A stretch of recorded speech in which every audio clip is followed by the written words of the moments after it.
책 정리를 돕겠다는 아들이 내 귀중한 초판본을 유심히 살피는 것을 목격했습니다. 내 몸이 회복되자 갑자기 아버지 기억력이 걱정된다며 병원 진료를 예약했죠. 그리고 그날 가을 단풍놀이를 간다며 나를 터미널로 데려갔습니다. 아들이 잠시 자리를 비운 사이 낯선 청년이 다가와 쪽지를 건넸습니다. 박 교수님, 오늘 이 버스 타시면 안 됩니다. 요양원으로 끌려가실 겁니다. 아드님이 교수님의 모든 재산을 차지하려 합니다. 손이 떨려왔습니다. 내가 30년간 사랑했던 아들이 나를 버리려는 걸까요? 오늘도 사연 소개집을 방문해 주셔서 진심으로 감사드립니다. 재미있게 감상하시고 구독과 좋아요 부탁드립니다. 저는 서가에 있는 책들의 위치를 손끝으로 더듬으며 기억했습니다. 30년 교수 생활 동안 모은 귀한 책들, 특히 조선시대 문집 초판본들은 제 인생의 보물이었죠. 책장을 정리하던 아들 준영이 등 뒤에서 조용히 다가오는 기척이 느껴졌습니다. 아버지, 이 책들 정말 대단하네요. 혹시 가격 같은 건 알고 계세요?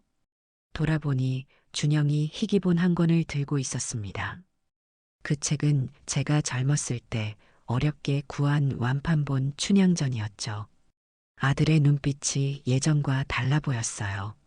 학문적 호기심이 아닌 다른 무언가가 느껴졌습니다. 그냥 오래된 책일 뿐이야. 학자에게나 의미 있는 거지. 이렇게 대답했지만 아들은 고개를 끄덕이며 책을 조심스레 제자리에 꽂았습니다. 그날 이후 준영은 자주 제 서재를 드나들었어요. 뇌출혈로 쓰러진 후 아들이 아버지를 돕겠다며 제 집으로 들어온 지 한 달째였습니다. 처음엔 고마웠죠. 아내가 세상을 떠난 후 혼자 지내던 저에게 아들의 방문은 위안이 되었으니까요. 하지만 이상한 일들이 하나둘 눈에 띄기 시작했습니다. 아들이 제 통장과 부동산 서류를 살피는 모습, 제 도장을 찾는 모습, 그리고 누군가와 소곤대며 통화하는 모습이었죠. 한 번은 서재 밖에서 아들의 통화 내용을 우연히 듣게 되었습니다. 네, 아버지 컬렉션이 생각보다 가치가 높아요. 특히 그 고서들. 감정가보다 훨씬 높게 팔릴 것 같아요. 계획대로 진행하죠. 가슴이 철렁 내려앉았습니다. 혹시 내가 오해한 걸까? 아들을 의심하는 제 자신이 부끄러웠지만 그날 이후 준영의 행동이 더욱 수상해졌습니다. 아버지, 요즘 기억력이 어떠세요? 같은 질문을 여러 번 반복하시는 것 같은데 밥을 먹다 말고 준영이 갑자기 물었습니다. 저는 당황했죠. 제 기억에는 아무런 문제가 없었거든요. 뇌출혈 후 인지 검사에서도 의사는 멀쩡하다고 했습니다. 무슨 소리야? 내 기억력은 멀쩡해. 아버지, 어제 약 드셨다고 하셨는데 약병은 그대로였어요. 그리고 지난주에 읽었다는 책도 실은 몇 달 전에 읽으신 거고요. 저는 확신했습니다. 아들이 거짓말을 하고 있다고요. 하지만 논쟁하고 싶지 않아 그냥 고개만 끄덕였습니다. 이후 준영은 저를 치매 초기 검사라며 병원에 데려갔습니다. 의사는 특별한 이상이 없다고 했지만 준영은 만족하지 못한 듯 했어요. 그리고 어느 날 준영이 서류 한 장을 들고 왔습니다. 아버지, 이거 좀 도장 찍어주세요. 재산세 절약할 수 있는 방법이에요. 글씨가 작아 자세히 보려는데 준영이 재빨리 말했습니다. 그냥 세금 관련 서류예요. 제가 다 알아봤으니 믿고 찍으세요. 뭔가 이상했지만 아들을 의심하기 싫어 도장을 찍어 주었습니다. 나중에 알고 보니 그것은 일부 부동산의 명의를 변경하는 서류였어요. 가을이 깊어갈 무렵 준영이 단풍놀이를 제안했습니다. 아버지, 단풍 구경 가시죠. 강원도 오대산이 이맘때 정말 예쁘대요. 아내와 함께 자주 가던 곳이라 마음이 움직였습니다. 준비를 마치고 터미널로 향했죠. 짐이 유독 많다고 느꼈지만 준영은 날씨가 변덕스러워서요라고만 했습니다. 터미널에 도착해 잠시 준영이 매표소에 간 사이 낯선 청년이 제게 다가왔습니다. 20대 후반으로 보이는 청년은 제 이름을 알고 있었죠. 박민호 교수님 맞으시죠? 이 쪽지 읽어보세요. 지금 당장요. 떨리는 손으로 쪽지를 펼쳤습니다. 오늘 이 버스를 타시면 안 됩니다. 오대산이 아닌 강원도 요양원으로 가실 겁니다. 아드님이 교수님을 치매 환자로 둔갑시켜 재산을 차지하려 합니다. 사모님의 제자 김도윤입니다. 심장이 격렬하게 뛰었습니다. 멀리서 준영이 돌아오는 모습이 보였습니다. 도망쳐야 할까요? 믿어야 할까요? 저는 결단을 내려야 했습니다. 쪽지를 주머니에 구겨 넣고 빠르게 결정했습니다. 화장실 좀 다녀올게. 준영에게 말하고 급히 자리를 떴죠. 화장실로 향하는 척하다가 방향을 틀어 터미널 출구로 나갔습니다. 밖에는 그 청년이 기다리고 있었어요. 박 교수님, 이쪽으로 오세요. 제 차가 저기 있습니다. 청년을 따라 주차장으로 가는 동안 뒤를 돌아보니 터미널 출구로 뛰어나오는 준영의 모습이 보였습니다. 그의 얼굴이 분노로 일그러져 있었죠. 우리는 서둘러 차에 탔고 차는 빠르게 터미널을 빠져나갔습니다. 정말 제 아들이 날 요양원에 보내려고 했던 겁니까? 목소리가 떨렸습니다. 30년 동안 키운 아들, 그 아이가 저를 버리려 했다는 사실이 믿기지 않았어요. 네, 교수님. 제가 김도윤입니다. 사모님의 제자였죠. 사모님이 돌아가시기 전에 저에게 부탁하셨어요. 교수님께 위험이 닥치면 꼭 지켜달라고요. 아내가 그런 대비를 했다니 놀라웠습니다. 아내는 3년 전 암으로 세상을 떠났지만 늘 제게 준영에 대해 걱정했었죠. 우리 아들이 너무 돈에 집착한다고 말이에요. 김도윤은 도심에서 벗어나 조용한 아파트 단지로 향했습니다. 차 안에서 그는 노트북을 꺼내 저에게 보여주었어요. 이게 준영 씨가 예약한 요양원입니다. 치매 초기라는 진단으로 입소수속을 밟아놨어요. 그리고 이건 교수님 명의로 된 재산 신탁 계약서예요. 교수님 도장이 찍혀 있죠? 제 도장이 선명하게 찍힌 서류들. 그날 준영이 세금 관련 서류라며 찍으라던 바로 그 서류였습니다. 모든 재산 관리권을 준영에게 넘기는 내용이었어요. 머리가 어지러웠습니다. 어떻게 이런 일이. 김도윤의 아파트는 작지만 깔끔했습니다. 거실 벽에는 아내와 제자들의 단체 사진이 걸려 있었어요. 거기에 정말 김도윤이 있었습니다.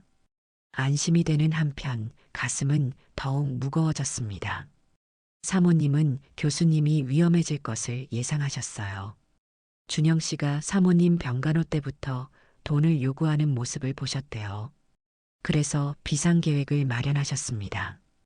김도윤은 서랍에서 오래된 책 한 권을 꺼냈습니다. 제가 아내에게 결혼기념일에 선물했던 한시집이었어요. 사모님이 저에게 맡기셨어요.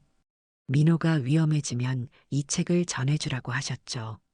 책을 펼치자 안에는 USB가 숨겨져 있었습니다. 노트북에 연결하니 폴더들이 나타났어요. 증거, 법적 대응, 미래 계획 등의 폴더였습니다.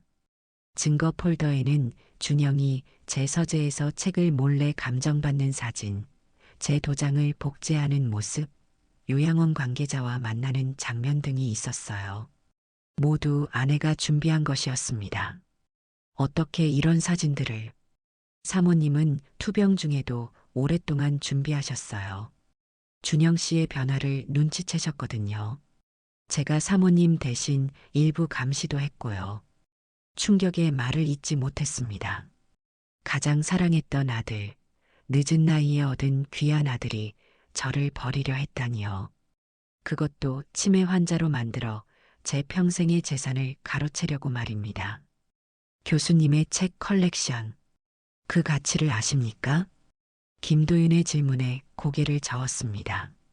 저에겐 학문적 가치일 뿐이었죠. 최근 전문가 감정 결과 교수님의 조선시대 문집과 희귀본들은 약 10억 원의 가치가 있대요. 거기에 집값과 연금까지 합치면 10억이라는 숫자에 머리가 어지러웠습니다. 제가 그저 사랑해서 모은 책들이 그런 가치가 있다니요. 준영이 눈독을 들릴 만했습니다. 그럼 이제 어떻게 해야 합니까? 사모님이 준비해 두신 계획이 있어요. 우선 안전한 곳으로 모셔야 합니다. 준영 씨는 모든 수단을 동원해 교수님을 찾을 테니까요. 그날 밤 김도윤의 차를 타고 도심을 빠져나와 교회의 한적한 마을로 향했습니다. 창밖으로 가을 단풍이 아름답게 물들어 있었지만 제 마음은 이미 겨울이 된 듯 차갑게 얼어붙었습니다. 도착한 곳은 조용한 시골 마을의 작은 한옥이었습니다. 문을 열고 들어서자 익숙한 얼굴이 보였습니다. 교수님, 오랜만입니다. 아내의 또 다른 제자 이정훈이었습니다. 그는 지금 변호사가 되어 있었죠. 정훈이구나. 너까지 이 일을 알고 있었니? 네, 사모님이 돌아가시기 전에 저희 몇몇 제자들에게 부탁하셨어요. 교수님을 지켜달라고요. 그날 밤 한옥 툇마루에 앉아 별을 바라보며 생각했습니다. 아내는 떠나면서도 저를 지키기 위한 안전망을 만들어 두었구나. 한편으론 고마웠지만 다른 한편으론 아들을 잃은 것 같은 상실감에 가슴이 무너져 내렸습니다. 당신이 맞았어. 우리 아들이 정말 그런 아이였구나. 밤하늘의 별을 보며 아내에게 속삭였습니다. 차가운 가을바람이 뺨을 스쳤고 그것은 마치 아내의 손길 같았습니다. 아침이 밝았습니다. 낯선 이부자리에서 눈을 뜨니 어제의 일이 꿈이 아니었음을 실감했죠. 방문 너머로 조용한 대화 소리가 들려왔습니다. 일어나 거실로 나가니 김도윤과 이정훈이 노트북을 보며 이야기를 나누고 있었어요. 아, 교수님 주무셨어요? 이정훈이 일어나 따뜻한 차를 건넸습니다. 그들 앞에 놓인 노트북 화면에는 제 집 현관앞 모습이 보였어요. CCTV를 설치해 놓았습니다. 준영 씨가 어젯밤부터 몇 번이나 왔다 갔어요. 경찰도 데려왔더군요. 화면 속 준영의 얼굴은 제가 알던 아들의 모습이 아니었습니다. 분노와 조급함으로 가득 찬 낯선 사람 같았어요. 실종 신고까지 했습니다. 치매 증상이 있는 노인으로요. 이정훈의 말에 가슴이 철렁 내려앉았습니다. 제가 치매라고요? 머리를 흔들며 차를 한 모금 마셨습니다. 이미 법적 대응을 준비해 놓았어요. 교수님의 정신 상태가 멀쩡하다는 진단서도 곧 받을 수 있고요. 이정훈이 서류 가방에서 파일을 꺼내 보여주었습니다. 아내가 남긴 방대한 자료들이었어요. 준영이 아내의 병원비를 이용해 제 통장에서 돈을 빼간 기록, 귀중본 몇 건을 몰래 팔아넘긴 증거, 가리고 제 도장을 복제한 정황까지. 준영이가 정말 이런 짓을 했다니 믿기 힘드네요. 사모님이 먼저 눈치채셨어요. 사모님이 투병 중일 때 준영 씨가 병원비를 핑계로 교수님의 재산을 조금씩 빼돌리는 걸 발견하셨대요. 저는 창밖으로 보이는 단풍나무를 바라보았습니다. 아내가 좋아했던 그 붉은색이 마치 경고 신호처럼 느껴졌어요. 이제 어떻게 해야 하죠? 우선 교수님의 정신 상태가 정상임을 증명해야 합니다. 준영 씨가 법원에 후견인 지정 신청을 할 가능성이 높거든요. 이정훈의 말에 몸이 굳었습니다. 후견인이라니 마치 제가 스스로 결정할 능력이 없는 사람이 된 것 같았어요. 그리고 이건 사모님이 남기신 또 다른 선물입니다. 김도윤이 봉투를 건넸습니다. 안에는 작은 통장이 들어 있었어요. 제 이름으로 된 계좌였는데 5천만 원이 입금되어 있었습니다. 사모님이 몰래 마련해 두신 비상금이에요. 준영 씨가 모르는 계좌죠. 코끝이 찡해졌습니다. 아내는 얼마나 걱정했으면 이런 준비까지 해두었을까요? 가슴 한편이 무거워지는 동시에 따뜻해졌습니다. 오후가 되자 또 한 명의 손님이 찾아왔습니다. 저와 비슷한 나이의 남자였어요. 박 교수님, 강명석입니다. 기억하시나요? 대학 시절 동기였죠. 반가움에 얼싸안았습니다. 강명석은 지금 유명한 정신과 의사가 되어 있었어요. 명석아, 너까지 이 일에 관련되어 있었어? 아니, 방금 연락받았어. 자네 아내가 돌아가시기 전에 내 연락처를 이 친구들에게 남겼더군. 민호가 위험해지면 연락하라고. 강명석은 간단한 정신상태 검사를 진행했습니다. 기억력, 인지능력, 판단력 등을 확인하는 과정이었죠. 완벽해, 민호. 자네는 치매는커녕 나보다 정신이 또렷해. 내가 공식 진단서를 써주겠네. 그의 말에 안도했지만 이런 검사를 받아야 한다는 사실 자체가 씁쓸했습니다. 내 아들이 나를 정신 나간 사람으로 만들려 한다니요. 저녁이 되자 또 다른 손님이 찾아왔습니다. 40대 중반의 여성이었어요. 안녕하세요, 교수님. 송하은입니다. 교수님 입원하셨을 때 담당 간호사였어요. 송하은은 노트북을 켜고 자료를 보여주었습니다. 제가 뇌출혈로 입원했을 때의 의료 기록이었어요. 교수님 퇴원하실 때 인지 기능 검사는 모두 정상이었어요. 이 기록이 중요한 증거가 될 거예요. 대화를 나누다 보니 송하은은 아내의 병간호도 했던 간호사였습니다. 아내가 마지막까지 제 걱정을 했다는 이야기를 들으며 눈시울이 뜨거워졌어요. 사모님이 마지막에 제게 말씀하셨어요. 우리 민호가 혼자 남으면 아들이 재산을 노릴 거예요. 꼭 지켜주세요라고요. 그날 밤 한옥의 작은 방에 모인 5사람.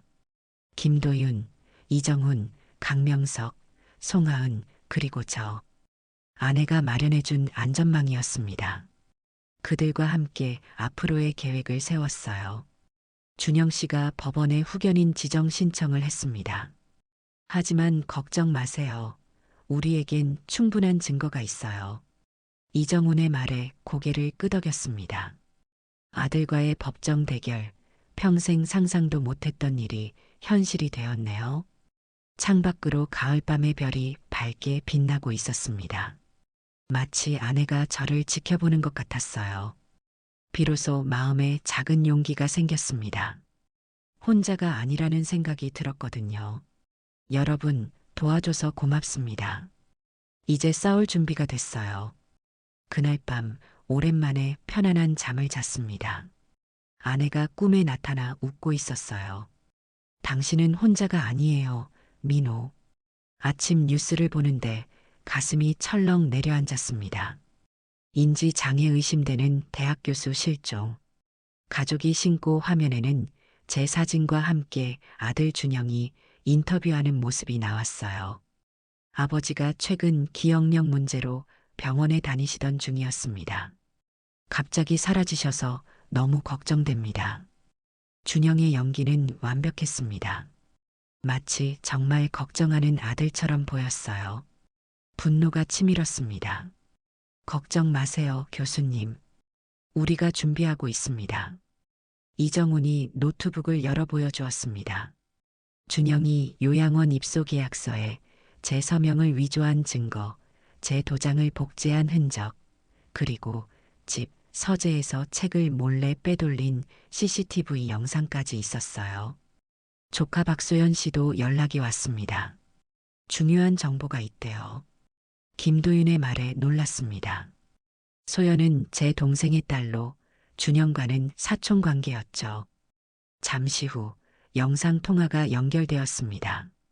화면 속 소연의 얼굴이 걱정스러워 보였어요. 삼촌, 괜찮으세요? 준영 오빠가 삼촌을 찾아 난리예요. 소연아, 나 괜찮아. 너도 이 일을 알고 있었니? 네, 이모가 돌아가시기 전에 저한테도 부탁하셨어요. 준영 오빠가 이상해지면 삼촌을 지켜달라고요. 소연은 중요한 정보를 알려주었습니다. 준영이 제 책 컬렉션 일부를 이미 경매에 붙였다는 사실이었어요. 그리고 더 충격적인 사실은 준영이 제 집을 담보로 대출까지 받았다는 것이었습니다. 어떻게 그럴 수 있지? 삼촌 도장을 복제해서요. 대출 서류에 도장을 찍고 인감증명서도 위조했대요. 법적 대응이 시급했습니다. 이정우는 즉시 법원에 가처분 신청을 준비했고 강명석은 제 정신 상태 진단서를 완성했어요. 송하은은 병원 기록을 정리했고 김도희는 증거 자료를 체계화했습니다. 교수님, 조심하셔야 합니다. 준영 씨가 사설 탐정까지 고용했다고 해요. 소연의 경고에 모두가 긴장했습니다. 이제 저희는 외출도 조심해야 했어요. 한옥에서만 지내다 보니 답답했지만 안전이 우선이었습니다. 몇 일 후 이상한 방문자가 찾아왔습니다.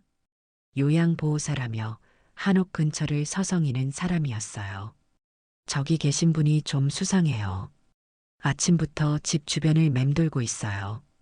김도윤이 창문 너머를 가리켰습니다. 정말 낯선 여성이 한옥 주변을 서성이고 있었어요. 우리는 즉시 경계 태세에 들어갔습니다. 요양보호사 같은 옷차림인데 준영이 보낸 사람 같습니다. 얼마 지나지 않아 그 여성이 정문을 두드렸습니다. 아무도 응답하지 않았지만 그녀는 포기하지 않고 계속 문을 두드렸죠. 박민호 교수님, 가족분이 걱정하고 계세요. 도와드리러 왔어요. 목소리에는 친절함이 묻어 있었지만 뭔가 어색했습니다. 우리는 침묵을 지켰고 결국 그녀는 떠났어요. 이정훈이 CCTV로 확인해 보니 그녀는 차에 탑승해 전화를 걸고 있었습니다. 아마 준영 씨에게 보고하는 것 같습니다. 위치를 특정했을 가능성이 높아요. 불안한 마음에 우리는 다시 이동하기로 결정했습니다. 이번에는 송하은의 시골 별장으로 향했어요. 강원도 깊은 산속, 인적이 드문 곳이었습니다. 이동하는 동안 저는 마음이 무거웠습니다. 이렇게 도망자처럼 살아야 한다니 평생 학문에만 몰두했던 제게는 너무나 낯선 상황이었어요. 교수님, 이렇게 도망 다니는 게 답답하시죠? 송하은이 물었습니다. 저는 깊은 한숨을 내쉬었어요. 도망만 다니는 건 해결책이 아니야. 이제는 정면으로 맞서야 할 때야. 제 말에 모두가 고개를 끄덕였습니다. 이정훈이 서류 가방을 열었어요. 이미 준비했습니다. 내일 법원에 후견인 지정 신청 기각 요청과 함께 준영 씨를 상대로 한 사기 및 재산 횡령 고소장을 제출할 겁니다. 별장에 도착한 후 우리는 테이블에 둘러앉아 마지막 전략을 짰습니다. 강명석이 진단서를 내밀었어요. 이건 자네의 정신 상태가 완벽하다는 공식 진단서야. 내 명성을 걸고 작성했네. 송하은도 병원 기록을 정리했고 김도희는 준영이 빼돌린 책들의 목록과 가치 평가서를 준비했습니다. 소연은 준영과 주고받은 메시지를 증거로 제출하기로 했죠. 이제 중요한 건 교수님의 지적 능력을 법정에서 입증하는 겁니다. 이정훈의 말에 모두가 동의했습니다. 준영의 주장대로 제가 판단 능력이 떨어진다면 법원은 후견인 지정을 고려할 수도 있으니까요. 내가 할 수 있는 일은 뭐지? 법정에서 교수님의 지식과 기억력, 판단력을 보여주세요. 특히 국문학 교수로서의 전문성을 드러내는 게 중요합니다. 계획을 세우던 중 별장 밖에서 차 소리가 들렸습니다. 모두 긴장했어요. 김도윤이 조심스레 창문을 통해 밖을 살폈습니다. 경찰차입니다. 어떻게 여기를 찾아온 거죠? 심장이 빠르게 뛰었습니다. 경찰이라니 준영이 정말 실종 신고를 한 게 분명했어요. 이정훈이 침착하게 상황을 정리했습니다. 교수님, 걱정 마세요. 지금 우리가 할 수 있는 최선은 정면 대응입니다. 경찰에게 진실을 말씀하세요. 문을 열자 경찰 2명이 서 있었습니다. 그들은 제 신원을 확인한 후 정중하게 물었어요. 박민호 교수님 맞으십니까? 아드님께서 실종 신고를 하셨는데요. 네, 맞습니다만 실종된 게 아닙니다. 제 의지로 이곳에 와 있어요. 경찰은 잠시 혼란스러워 보였습니다. 이정훈이 변호사임을 밝히고 상황을 설명했어요. 박 교수님은 아들의 재산 횡령 시도를 피해 이곳에 머물고 계십니다. 지금 이 자리에서 반대로 고소장을 제출하고 싶습니다. 증거 자료들을 보여주자 경찰들도 심각성을 느낀 듯 했습니다. 그들은 제가 정상적인 판단력을 가졌다는 의사 진단서와 증거들을 검토한 후 상황을 이해했어요. 이런 일이 있었군요. 그럼 실종 사건은 종결하고 사기 및 횡령 혐의는 별도 수사하도록 하겠습니다. 경찰이 떠난 후 우리는 안도의 한숨을 내쉬었습니다. 하지만 이건 시작에 불과했죠. 진짜 싸움은 법정에서 시작될 테니까요. 이제 준비는 끝났습니다. 내일 법원에서 뵙겠습니다, 교수님. 이정훈과 김도윤이 자료를 정리하며 말했습니다. 송하은은 제게 따뜻한 차를 건네며 미소 지었어요. 걱정 마세요, 교수님. 우리가 함께 이겨낼 거예요. 창밖으로 붉게 물든 단풍나무를 바라보며 마음을 다졌습니다. 이제 도망치지 않겠다고, 제 인생과 명예를 위해 싸우겠다고 결심했어요. 아내가 마련해준 이 든든한 지원군과 함께라면 가능할 것 같았습니다. 법원으로 향하는 차 안에서 손이 떨렸습니다. 오늘은 후견인 지정 신청에 대한 첫 심리가 있는 날이었어요. 아들 준영과 법정에서 마주하게 된다는 생각에 가슴이 무거웠습니다. 교수님, 괜찮으세요? 송하은이 걱정스러운 표정으로 물었습니다. 저는 깊은 숨을 내쉬었어요. 괜찮아. 그저 내 아들과 이렇게 법정에서 만나게 될 줄은 몰랐을 뿐이야. 이정훈이 서류 가방에서 폴더 하나를 꺼냈습니다. 그 안에는 제가 연구했던 조선시대 문인들의 자필 원고 사진들이 있었어요. 오늘 심리에서 교수님의 전문성과 기억력을 보여줘야 합니다. 이 자료들을 한번 살펴보세요. 자료를 넘기며 옛 기억이 떠올랐습니다. 30년 동안 연구했던 문헌들, 그 속에 담긴 의미와 역사적 맥락까지 선명하게 기억났어요. 국문학 교수로서의 전문성은 여전히 건재했습니다. 법원에 도착하자 취재진들이 몰려 있었습니다. 아들이 언론에까지 알린 모양이었어요. 이정훈이 저를 보호하듯 옆에 섰습니다. 질문에 대답하지 마세요. 그냥 지나치시면 됩니다. 법정 안으로 들어서자 준영이 이미 와 있었습니다. 우리 눈이 마주쳤을 때 그의 표정이 잠시 흔들렸어요. 아마 제가 이렇게 당당하게 나타날 줄은 몰랐던 모양입니다. 재판이 시작되고 준영 측 변호사가 먼저 발언했습니다. 박민호 교수님은 최근 뇌출혈로 입원한 후 인지 기능이 현저히 저하되었습니다. 자신의 재산을 관리할 능력이 없어 보이며 아들인 박준영 씨가 법적 후견인으로 지정되어야 합니다. 이정훈이 일어나 반박했습니다. 박 교수님은 정신과 전문의의 진단 결과 어떠한 인지 장애도 없으십니다. 오히려 아들 박준영 씨가 교수님의 재산을 불법적으로 취득하려 한 정황이 다수 발견되었습니다. 증거가 차례로 제시되었습니다. USB에 담긴 준영의 행동 증거, 위조된 서명들, 요양원 사전 계약서, 집에서 빼돌린 책들의 목록과 그 가치 평가서까지요. 판사가 저를 바라보았습니다. 박 교수님, 직접 말씀해 주시겠습니까? 최근 건강 상태와 기억력은 어떠신지요? 떨리는 마음을 진정시키고 말했습니다. 저는 뇌출혈로 쓰러진 적이 있지만 완전히 회복되었습니다. 인지 기능에는 아무런 문제가 없어요. 30년간 대학에서 가르쳤던 내용들, 연구했던 자료들을 모두 기억합니다. 준영 측 변호사가 도전적으로 물었습니다. 그렇다면 교수님, 최근에 읽으신 책이나 논문에 대해 설명해 주실 수 있을까요? 이게 기회라고 생각했습니다. 깊은 숨을 들이마시고 최근 연구했던 조선 후기 한시의 특징에 대해 상세히 설명했어요. 관련 문헌들을 인용하고 시대적 배경까지 논리적으로 분석했습니다. 법정이 조용해졌습니다.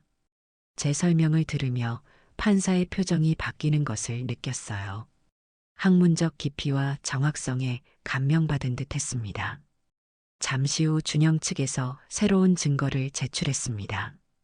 제가 같은 질문을 반복하는 녹음 파일이었어요. 하지만 이정훈이 즉시 반박했습니다. 이 녹음은 편집된 것입니다. 원본을 요청합니다. 그때 예상치 못한 증인이 법정에 들어왔습니다. 조카 소연이었어요. 소연은 준영과 주고받은 메시지를 증거로 제출했습니다. 그 내용은 충격적이었죠. 오빠, 정말 삼촌을 요양원에 보내려고요? 그건 너무해요. 넌 몰라도 돼. 삼촌 컬렉션만 팔아도 우리 평생 먹고 살 수 있어. 법정에 숨죽인 침묵이 흘렀습니다. 준영의 얼굴이 창백해졌어요. 그는 자리에서 벌떡 일어났습니다. 저건 조작이에요. 소연이 거짓말하고 있어요. 판사가 준영에게 조용히 하라고 지시했습니다. 그리고 저를 다시 바라보았어요. 박 교수님, 마지막으로 하실 말씀이 있으신가요? 법정을 둘러보았습니다. 아내의 제자들, 송하은, 강명석, 그리고 분노에 차 있는 준영까지. 이제 제 차례였습니다. 존경하는 판사님, 저는 평생 학문에 몰두해 살았습니다. 책과 문헌이 제 인생의 전부였죠. 그런데 제 아들이 그것들을 단지 돈으로만 보았다는 사실이 가슴 아픕니다. 잠시 말을 멈추고 준영을 바라보았습니다. 그의 눈에는 더 이상 제가 알던 아들의 모습이 보이지 않았어요.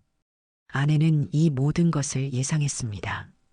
그래서 떠나기 전에 이런 안전망을 마련해 두었죠. 저는 아내의 지혜에 감사합니다. 그리고 아들에게는 깊은 실망을 느낍니다. 말을 마치자 법정 창문으로 단풍잎 하나가 날아들었습니다. 마치 아내가 이 자리에 함께 있다는 듯한 느낌이 들었어요. 판사는 심리를 마치고 판결을 준비하겠다고 했습니다. 우리는 법정을 나왔고 복도에서 준영과 마주쳤어요. 그의 눈에는 분노와 당혹감이 가득했습니다. 아버지, 왜 이러세요? 제가 아버지를 위해서 한 일인데 정말 그렇게 생각하니? 내 책들을 팔아 내 이름으로 대출받은 것도, 내가 치매 환자라고 거짓말한 것도. 준영은 말문이 막힌 듯 했습니다. 그때 송하은이 다가와 제 팔을 잡았어요. 가시죠, 교수님. 이제 더 이상 할 말 없습니다. 법원을 나서는 길, 바람에 흩날리는 단풍들이 우리를 반겼습니다. 마음은 무거웠지만 한편으론 홀가분했어요. 진실이 밝혀졌으니까요. 이제 어떻게 되는 거죠? 판결을 기다려야 합니다. 하지만 오늘 심리는 우리에게 유리했어요. 교수님의 지적 능력이 충분히 입증되었으니까요. 송하은이 내 손을 잡아주었습니다. 그녀의 따뜻한 손길에 마음이 조금 누그러졌어요. 교수님, 사모님이 남긴 마지막 선물이 또 있어요. 김도윤이 봉투 하나를 건넸습니다.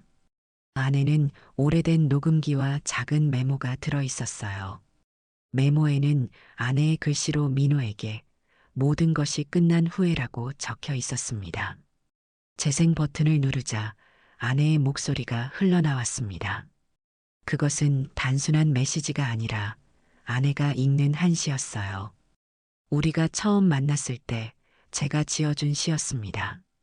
가을 단풍 붉게 물들어도 내 사랑 변치 않으리. 눈물이 볼을 타고 흘렀습니다. 아내는 마지막까지 저를 생각했던 거예요. 그 마음이 저를 지켜준 것이었습니다. 판결일이 다가왔습니다. 지난 몇 주간 준비한 모든 증거와 진술이 이날의 결과를 좌우할 터였죠. 아침부터 초조한 마음에 한 시집을 펼쳐 읽었습니다. 시 속에서 마음의 평화를 찾곤 했거든요. 오늘 긴장되시죠? 송하은이 따뜻한 차를 건네며 물었습니다. 저는 미소를 지으려 했지만 입가가 떨렸어요. 평생 강단에 서며 긴장 같은 건 잊었다고 생각했는데 오늘은 다르네요. 송하은은 제 손을 잡아주었습니다. 그녀의 손길에서 따뜻함이 느껴졌어요. 최근 송하은과 보내는 시간이 늘면서 제 마음에도 미묘한 변화가 일어나고 있었습니다. 아내 이후 처음으로 누군가에게 마음이 움직이는 느낌이었죠. 교수님은 충분히 강하세요. 오늘도 잘 해내실 거예요.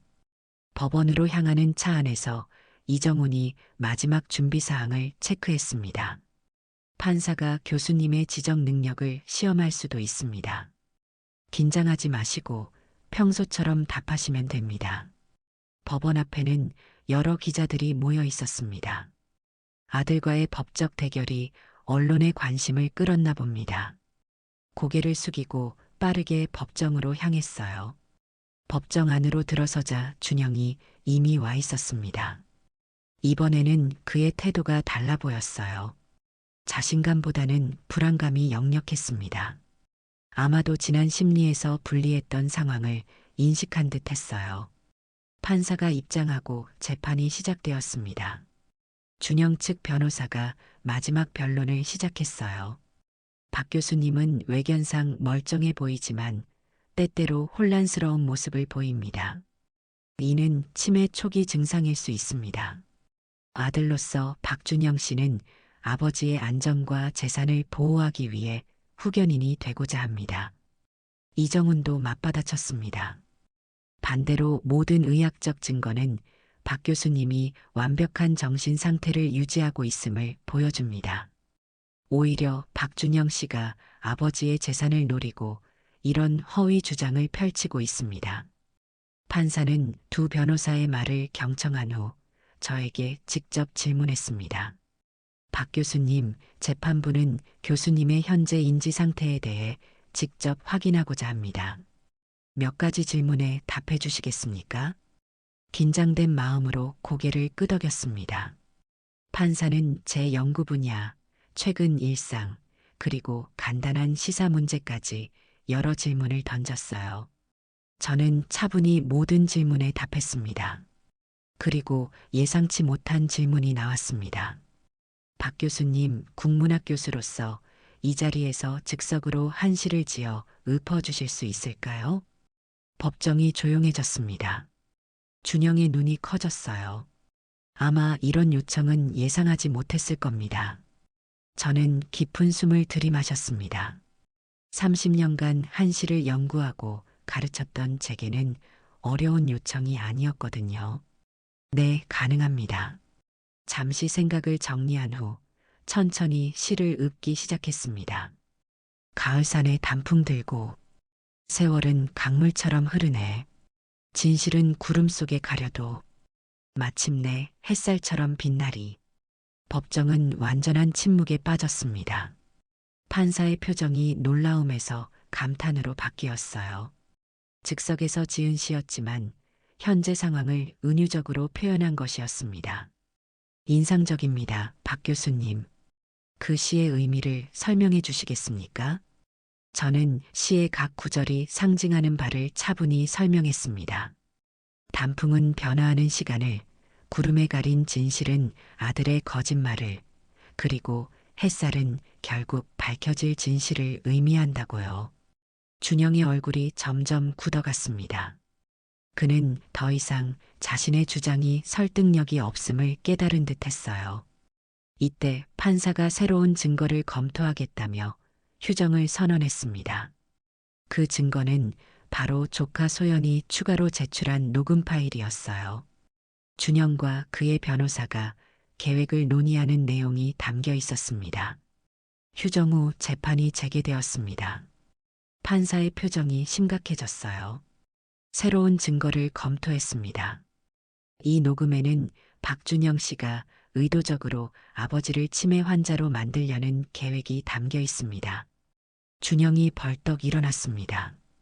그건 조작된 증거입니다. 소연이 거짓말을 하고 있어요. 판사가 준영에게 조용히 하라고 지시한 후 결정을 내렸습니다. 박준영 씨의 후견인 지정 신청을 기각합니다. 더불어 사기 및 재산 횡령 혐의에 대한 조사를 경찰에 의뢰하겠습니다. 안도의 한숨을 내쉬었습니다.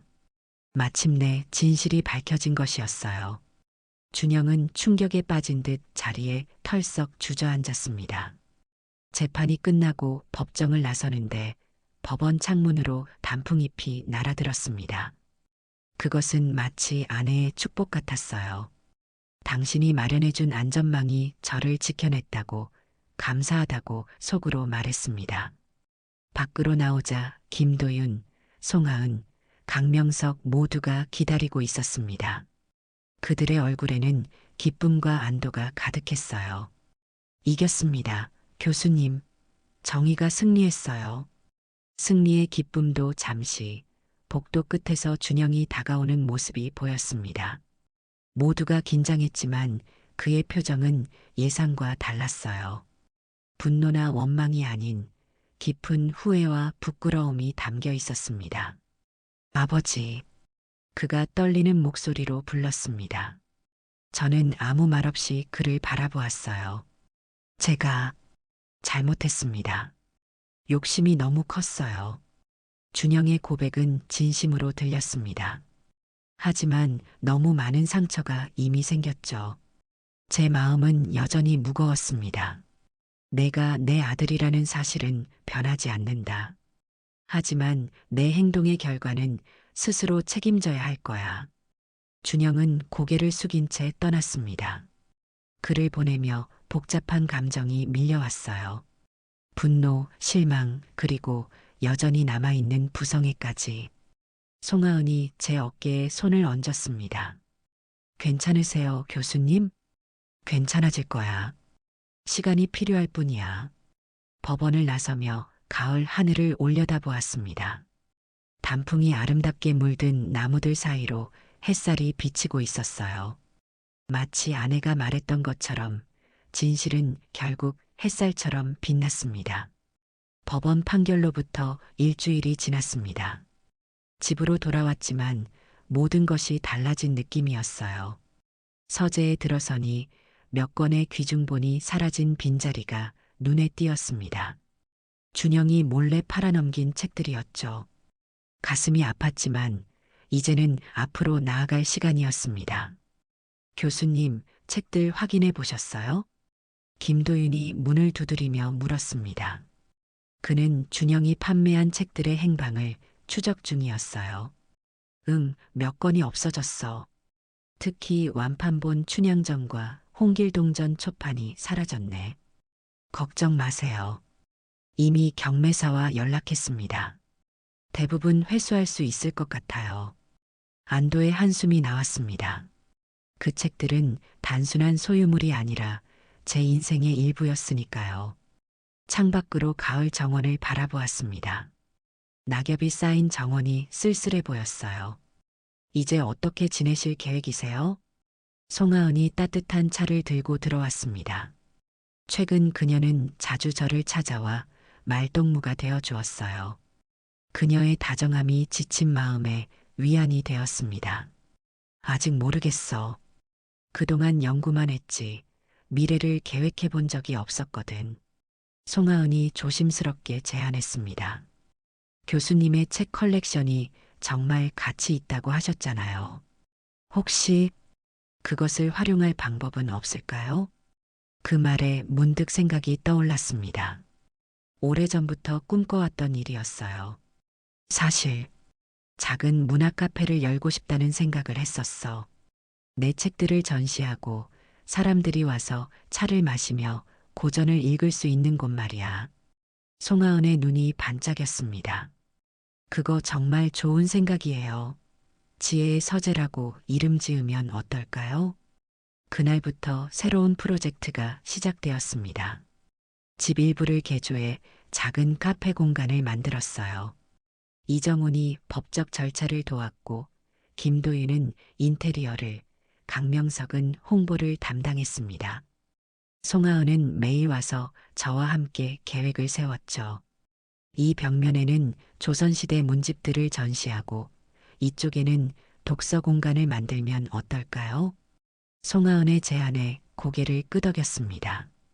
그녀의 아이디어는 항상 실용적이면서도 따뜻했어요. 일하는 동안 우리는 서로를 더 알아가게 되었습니다. 송하은은 남편과 사별한 후 간호사로 일하며 홀로 살아왔다고 했어요. 우리는 비슷한 상처를 가진 영혼이었습니다. 개업 준비가 한창일 때 뜻밖의 방문객이 찾아왔습니다. 준영이었어요. 그는 현관에 서서 어색하게 웃고 있었습니다. 아버지, 잠시 이야기할 수 있을까요? 망설였지만 들어오라고 했습니다. 준영은 거실에 앉아 주변을 둘러보았어요. 집이 많이 바뀌었네요. 카페로 개조 중이야. 지혜의 서재라고 사람들이 와서 고전을 읽을 수 있는 공간을 만들고 있어. 준영은 잠시 침묵했다가 조심스럽게 말을 꺼냈습니다. 제가 정말 죄송합니다, 아버지. 돈에 눈이 멀어 이런 짓을 했어요. 책들을 되찾아드리고 싶습니다. 그는 가방에서 몇 권의 책을 꺼냈습니다. 제가 아끼던 완판본 춘향전이었어요. 경매사에게서 다시 샀어요. 나머지도 계속 찾고 있습니다. 마음이 복잡했습니다. 아들의 배신으로 인한 상처는 쉽게 아물지 않았지만 그의 노력이 무의미하지는 않았어요. 고맙다. 하지만 신뢰는 쉽게 회복되지 않아. 시간이 필요해. 준영은 이해한다는 듯 고개를 끄덕였습니다.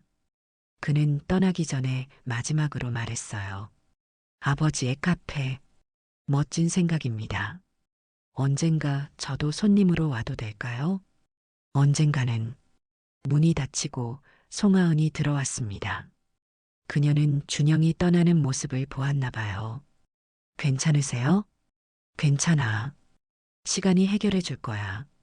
2달 후 지혜의 서재가 문을 열었습니다. 첫날부터 많은 사람들이 찾아왔어요. 대학 교수들, 학생들, 문학 애호가들이 저의 희귀본을 구경하러 왔습니다. 특히 노인들이 많이 찾아와 차를 마시며 책을 읽었죠. 박 교수님, 이런 공간을 만들어 주셔서 감사합니다. 은퇴 후에 갈 곳이 마땅치 않았는데 이제 매일 올 것 같아요. 한 노교수의 말에 가슴이 따뜻해졌습니다. 제 책들이 이제 더 많은 사람들과 공유되고 있다는 사실이 기뻤어요. 어느 날 송하은이 흥미로운 제안을 했습니다. 교수님, 노인분들을 위한 문학 치유 프로그램을 시작하면 어떨까요? 고전을 함께 읽고 이야기 나누는 시간이요. 그 아이디어가 마음에 들었습니다. 곧 주 2회 마음을 위한 고전 프로그램이 시작되었어요. 참가자들은 대부분 은퇴한 노인들이었지만 젊은 학생들도 가끔 참여했습니다. 오늘은 정약용의 시를 함께 읽어보겠습니다. 유배지에서 쓴 그의 시는 고난 속에서도 희망을 잃지 않는 인간의 의지를 보여줍니다. 프로그램을 진행하며 저 역시 치유되고 있었습니다. 아들의 배신으로 생긴 상처가 조금씩 아물어가고 있었어요. 송하은은 항상 제 옆에서 도움을 주었습니다. 오늘 수업 정말 감동적이었어요. 교수님 목소리로 듣는 고전은 특별해요. 어느 가을 저녁 카페를 닫은 후 송하은과 함께 정원에 앉아 있었습니다. 단풍나무 아래 벤치에서 차를 마시며 바라본 별들이 유난히 밝게 빛났어요. 하은 씨 덕분에 새로운 삶을 찾았어요. 고마워요. 송하은이 미소 지었습니다. 그녀의 손이 조심스럽게 제 손 위에 놓였어요. 저도 교수님 덕분에 삶의 의미를 다시 찾았어요. 홀로 지내던 날들이 이제는 따뜻해졌어요. 그날 밤 우리는 처음으로 서로의 마음을 조심스럽게 열었습니다. 노년의 사랑은 청춘의 그것과는 달랐어요. 더 깊고 더 차분하게 서로의 상처를 이해하며 천천히 다가가는 여정이었습니다. 다음 주에 단풍 구경 가실래요? 아내가 좋아했던 그 산에요. 송하은이 기꺼이 동의했습니다. 그리고 덧붙였어요. 사모님도 분명 기뻐하실 거예요. 교수님이 다시 행복해지는 걸 보고 싶어 하셨을 테니까요. 창밖으로 붉게 물든 단풍을 바라보며 생각했습니다. 인생의 가을에 찾아온 이 새로운 시작이 얼마나 감사한지. 아내가 마련해준 안전망이 이제는 새로운 가능성의 그물로 변해가고 있었습니다. 지혜의 서재가 문을 연 지 1년이 지났습니다. 작은 문학 카페로 시작했던 공간은 이제 노인 문학 창작과 권익 보호의 중심지로 성장했어요. 매주 문학 치유 프로그램이 진행되었고 은퇴한 노인들이 자신의 이야기를 나누는 공간이 되었습니다. 오늘은 특별한 날입니다. 우리 지혜의 서재가 1주년을 맞이했어요. 카페에 모인 사람들이 박수를 쳤습니다. 테이블마다 단풍잎 모양의 쿠키와 따뜻한 차가 준비되어 있었어요. 지난 1년간 많은 일이 있었습니다. 제 경험은 노인 재산권 보호법안 개정의 중요한 사례로 활용되었고 비슷한 피해를 당한 노인들이 도움을 청하러 이곳을 찾았죠. 박 교수님 덕분에 저도 용기를 냈어요. 아들이 재산을 노리고 있다는 걸 알게 되었을 때 이곳에서 조언을 얻어 대처할 수 있었습니다. 한 노인의 말에 마음이 뭉클해졌습니다. 제 아픔이 다른 이들에게 도움이 된다는 사실이 위안이 되었어요. 송하은이 제 옆에 서서 손을 잡아주었습니다.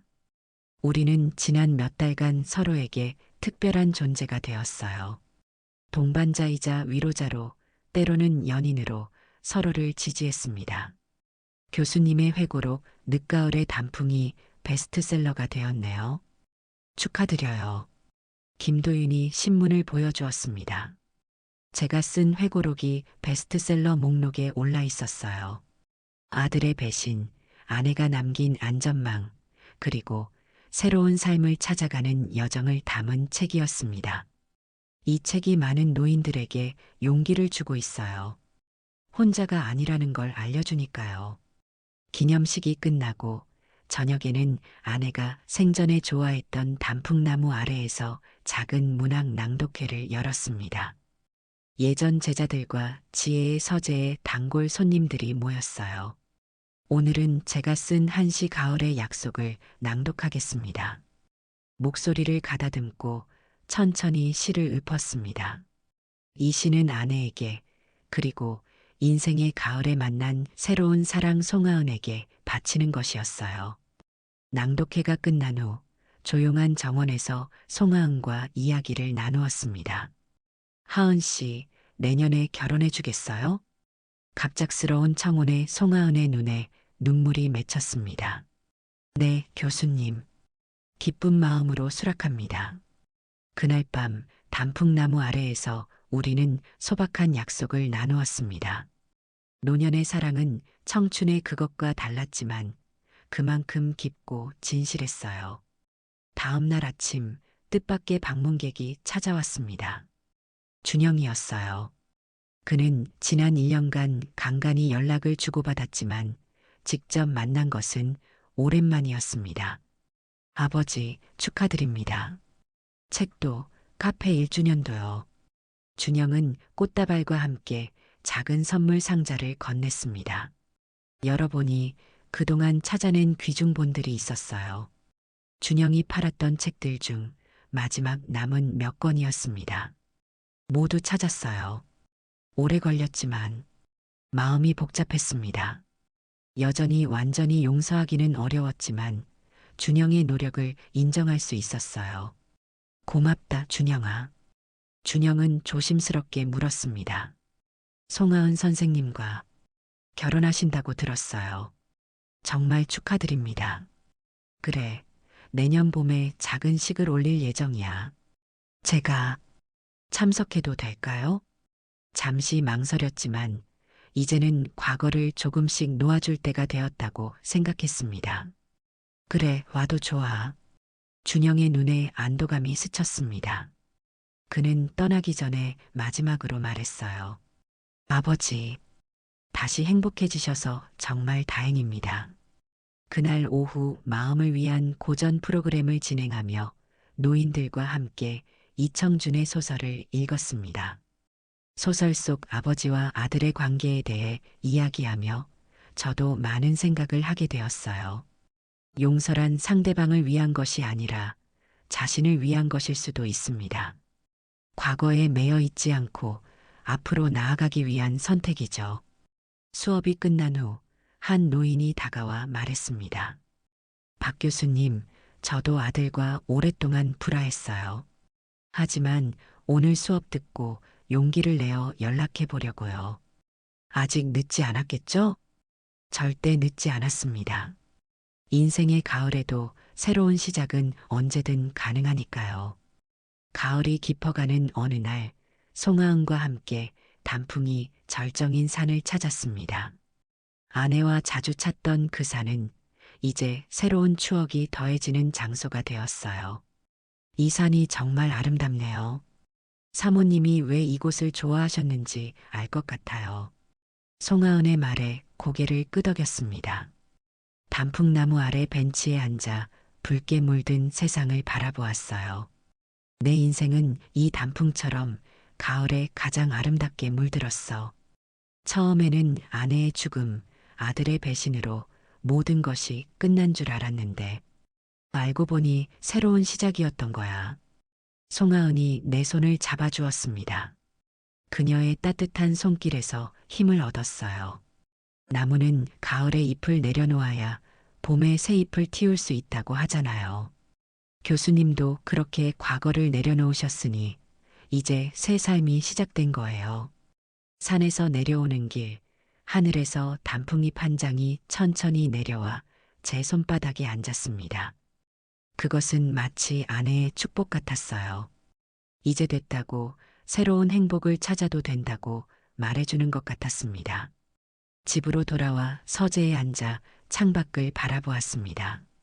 지혜의 서재에서 웃고 이야기 나누는 사람들, 문학 치유 프로그램에 참여하는 노인들, 그리고 내년 봄에 있을 결혼식까지.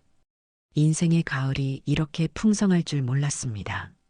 책상 위에는 제 회고록 늦가을의 단풍과 함께 새로 쓰기 시작한 원고가 놓여 있었어요. 노년의 봄이라는 제목의 에세이였습니다. 첫 문장은 이렇게 시작했죠. 나무는 가을에 가장 아름답게 물들지만 그것은 끝이 아니다. 잎을 모두 내려놓은 후에도 나무는 다시 봄을 준비한다. 인생도 마찬가지다. 펜을 들고 계속 글을 써내려갔습니다. 이제 저는 다시 피어나고 있었어요.